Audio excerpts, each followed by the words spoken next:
Viva Pit Senyor! Mayong buntag kanatong tanan. Okay ra mo diha? Ako kay sa tinuod lang ni atake ang akong acid tungod sa kakulba. Na ako'y i-share ninyo mga igsuon. Kabalo ko sayop ni akong gibuhat, pero ako na ning gikumpisal. Kabalo na ko magipasaylo na ko sa Ginoo sa akong gibuhat. Kay matud pa sa atong Santo Papa, walay sala nga dili pasayloon sa Dios. Usa to kay gayon, nibisita ko diri sa among office no kaning sa second floor, mao na among provincial office. Pagpauli na ko, pagawas na ko diya sa gate, nidool na ako, akong kaila nga driver. Ana siya na ako, Father, mupalit kag swertres. Di ako siyang giingnan. Unsa may imong numero diha. So after ato ni pauli ko, mga hapon na to ni pauli ko ni diretso ko kay naam ko na sign sa tulo-tulo sa Konsolasyon. Ni diretso ko Liluan. Dito ko Grand Mall Liluan. Pagdayo na mong liko padong sa parking area sa basement, na ay managtiayon ng mga tiguang na sila. Ang ilang edad siguro mga nana sa 70s. Naninda silag silhig o pugaran. Pagtanaw na ko sa duha katiguang, akong ginan akong driver, muamunaog sa ako, kay atong paliton ang ilang silhig. 5 kabok ang iyang silhig, tag 30. Di ako siyang ginan, ako nanay, ako nang paliton ang tanan. Ana siya, ako di siyang gitagaan og 500. Ana siya, dong, wala man ko'y isukli, kay wala pagyug ko'y halin. So ako siyang gingnan, imuha na lang na, ayaw na lang kog sukli eh. So mo to ni padayon mi nga tumi sa Grand Mall, hapit na mga almost 7. No? Asa alas 6 pasado na. Pagawas na mo, diha lang gyapon ang duha katiguang uban ang ilang pugaran. Hunahuna ko sa kong kugalingon, unsaon man po din akong pugaran nga wala man ko'y manok. Di mo to na diretso may pag-abot sa munisipyo, sa Liluan, wala pa mi kaliko going to Konsolasyon. Nakonsensya ko. Akong gingnan na akong driver mo balik ta kay atong paliton ang pugaran. So akong gipalit ang iyang tulo ka pugaran tag 50 pesos. Nya dili man ako kinaiya nga magpaila ko nga pari. So ako siyang inaya, ako nang paliton ang imong pugaran, tagpila man na, siya tag 50 dudong siya nako. Muto ako siyang gitagag 1,000. Ana siya, dong wala man ko'y isukli ani. Di ba ikaw man to nagpalit gani nagsilhig? Ingko ako tunay, nagpalit og silhig, ayaw na lang kog sukli eh. Panguli na mo sa inyong balay, kay hapit na ang ting panihapon. Ang yang giingon nako, dong, pagkabuutan sa Ginoo o pagkabuutan usab nimo. Kaluyan unta kas Ginoo dong, tagaan kag maayong panglawas ug tagaan kaniyag daghang kwarta. Pagkadungog na ko sa daghang kwarta, nahinumdum ko sa swertres. Pag uli na ko sa Konsolasyon, nagpatabang ko sa akong driver, mamalitag swertres kay basi na lang mo daog. Moto ni palit ko, ang resulta na kay alas 9 man day sa gabi, ang resulta na after sa 5 o'clock, ni palit ko. Then after nagmisa ko dito sa parokya sa Garing. Pagbalik na nako, wala may signal dito sa Garing. Samtang nagpadulong ko sa tulo-tulo, nakadawat ko text sa akong gipalitan og swertres. Ana siya nako, Father, nakadaog ka og swertres. Kabalo ka mga igsoon, dili ni siya binuang. Kabalo mo pilay akong daog. 75,000. Ang akong 1,500, giilisan og 75,000. Ambot lang kung sala ba to.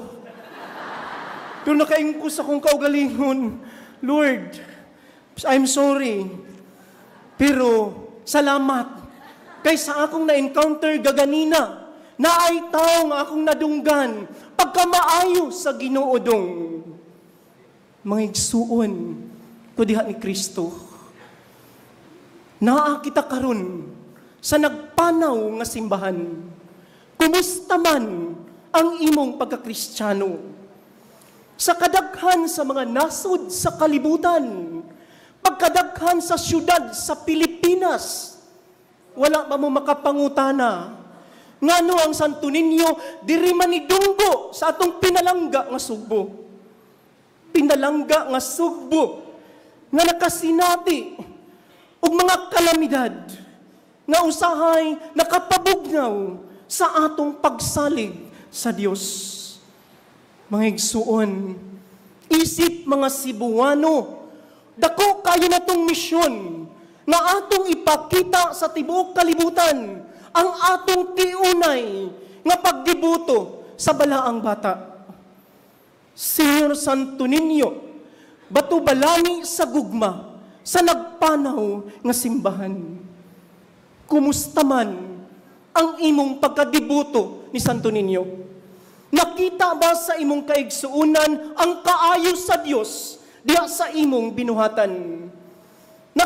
Nakita ba sa imong isigkataw kung unsa kabuutan ng Dios diha sa imong pagpakabana alang sa uban? Mga igsuon, atong nadungog sa atong ebanghelyo karon nga walay gipili ang Dios nga panahon kung kinialang sa kaayuhan sa atong isigkataw. Nakita sa Ginoo mga igsoon yang kauban nga gigutom. Unya ang mga plastik kusog kaayo ni react. Nabay mga plastik diri? Naayuban, maingon dayon kusog kita mo hukom sa atong isigkataw. Maingon dayon ay kana siya kay napriso, dako kayo nagsala. Mga igsoon, dili tanan nga nasa prisuhan nga makasasala.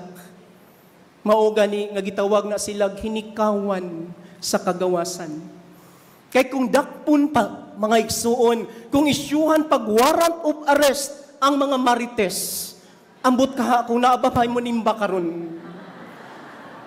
So mga igsuon, dili mo hukom ang Dios sa atong panagway. Ang gitanaw sa Dios ang atong kasing-kasing. Kitang tanan, sama ni David nga gipangita sa Dios. Kitang tanan mga igsuon, gipangita sa Dios. Unya moingon dayon ta, Father, dili man ko angayan. Kinsa man kunoy angayan nato mga igsuon. Si San Agustin, mihatag ka natog pagdasig. Mingon si San Agustin, gitawag kita sa Dios, dili tungod kay angayan kita. Kung dili nahimo kitang angayan, kay gitawag kita sa Dios. Mga igsuon, diya sa atong pagkamakasasala, magpaduol kita sa Dios. Kay nahimo kitang huyang, nagkulang kita sa Dios tungod sa atong mga sala. Mga igsuon, matud babitaw ni San Agustin, desire as always. Mangandoy kita, mga igsuon, nga mapaduol kita sa Dios. Pero sa atong pagpanaw nining kalibutana, daghan kaayong mga babag sa atong pagsunod ni Kristo. Ana ang gitawag og tentasyon. Mangutana ko ninyo, sala ba ng tentasyon? Sala na? Ha? Di lagi mo mutingog. Ang tentasyon, mga igsuon, dili na siya sala. Matod ba bitaw sa kapanultihon, dili kuno nimo kapugnan nga mutugdon ang kalapati sa imong ulo. Pero buang naman siguro ka kung tugutan nimo siya nga maghimog-sag. Mao kana ang tentasyon. Aduna kitay Dios nga atong kadampan panahon sa tentasyon. Nihatag siya kanatog nindot kay nga pasalig. Pabilin kamo kanako kay kung wala ako, wala kamoy mahimo. Sumuna mga igsuon, maminaw kita sa tawag sa Dios. Dili kita makabalibad. We can only say later, pero dili ta makaingon nga dili ko. Hinumdum ko, sa wala pa ko musulod sa seminaryo, niresign ko sa akong trabaho. Pagsubmit na ko og resignation letter, gingnan ko sa akong finance manager, nabuang ka, musulod kag seminaryo. Sumaigsuon, ako siyang inan, sige lang sir, musulay lang ko. Kung dili ko makapadayon, at least na naman ko'y nahuman nga kurso. So nilabay ang 8 ka tuig, nahimo yung kong pari, kaluoy sa Dios. Pero dili ko buang. Nagmisa ko sa among parokya dito sa Talisay, nagkita mi sa amo akong finance manager. Pag humanog misa, iya kong giadto sa sakristi, iya kong gigakos. Ana siya nako dong, wa yu ko magtuo nga mapari ka. Muta ko siyang ginambitaw, sir, kay numdum ka, sir, imo kong giingnan, nabuang ka, musulod kag seminaryo. Mga igsuon, usay adunay mo babag sa atong pagsunod ni Kristo. Pero ang Dios, kung atong intensyon alang sa kayuhan sa atong kaugalingon ug sa atong isigataw, dili kita babagan sa Dios.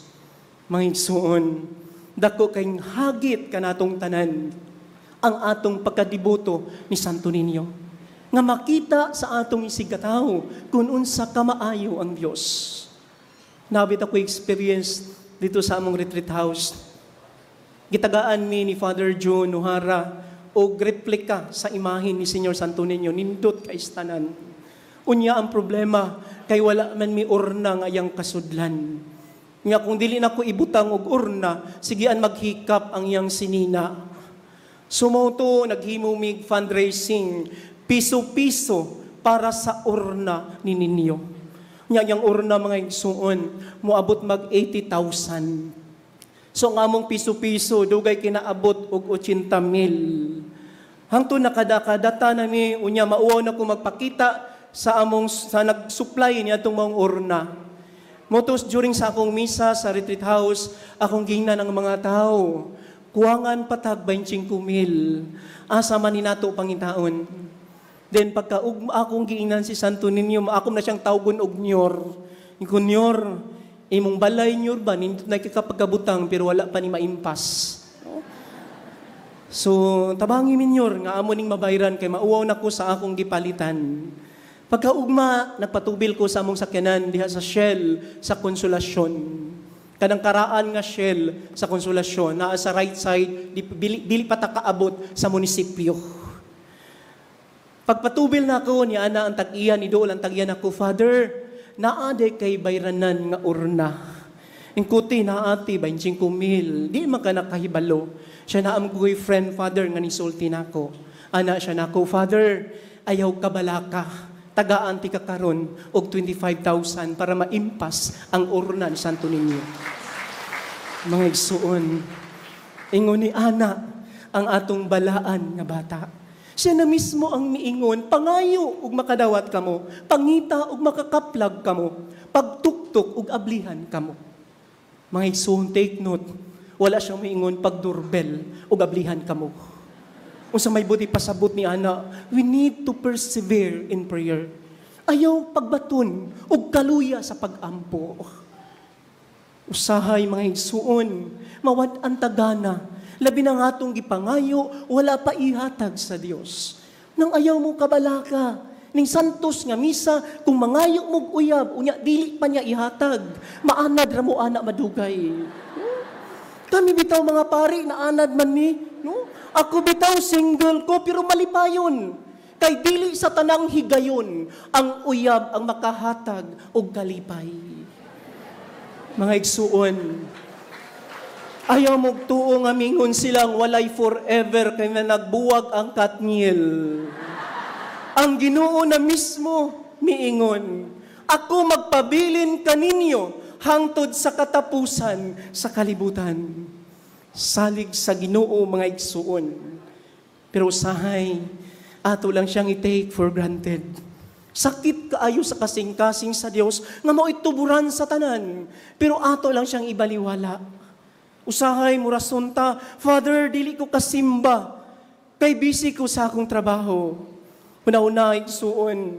Sadyang ni take kag board exam, alas 3 o alas 4 sa hapon, pag humanog take og board exam, niapit kas basilika nagpatabang nga makapasar sa exam.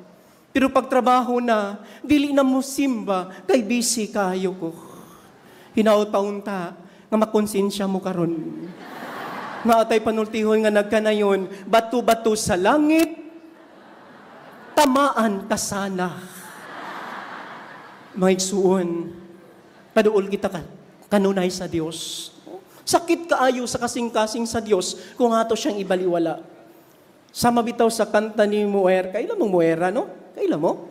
Nga nabitong yung kanta nga ningon siya dito, ako ang kailangan, pero hindi ang mahal.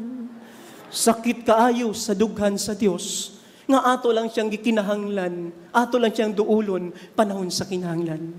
May suon, matud pa bitaw ni Padre Peo, salig, laom ug ayaw kabalaka. Kay ang kabalaka walay kapuslanan, kay ang Dios maluluyon. So nga atong pagtabang sa atong gisigataw, atong nakita sa atong ebanghelyo karon, nga walay gipili nga panahon. Kung imong mahatag karon, ayaw paabuta ang ugma pohon. Nabay to ko'y kaila, na siya'y manghud, magpapalit niyag sapatos. Nya yang giingnan, unya na lang inig birthday nimo. Months before sa iyang birthday, namatay ang iyang manghud. Pagkamatay na, nagpalit og sapatos, gibutang sa ibabaw sa lungon. Unsaon pa man nimo igsuon, nga dili naman na niya kinahanglanon. So ang imong paghigugma, isip, diboto ni Santo Niño, nga nagpanaw nining kalibutana. May igsuon, dili na to kalimtan, ang atong dako kayong misyon, nga mahibawan sa mga tao, sa atong isigkatao, kung unsa kamaayo ang Dios. Hinaon paunta, ing atong pagpadayon, ing atong santos nga misa karon. Sama sa atong salmo responsoryo, moingon unta ang Ginoo, nga ikaplagan nako ang akong anak nga mga deboto ni Santo Niño. Viva Pit Señor! Viva!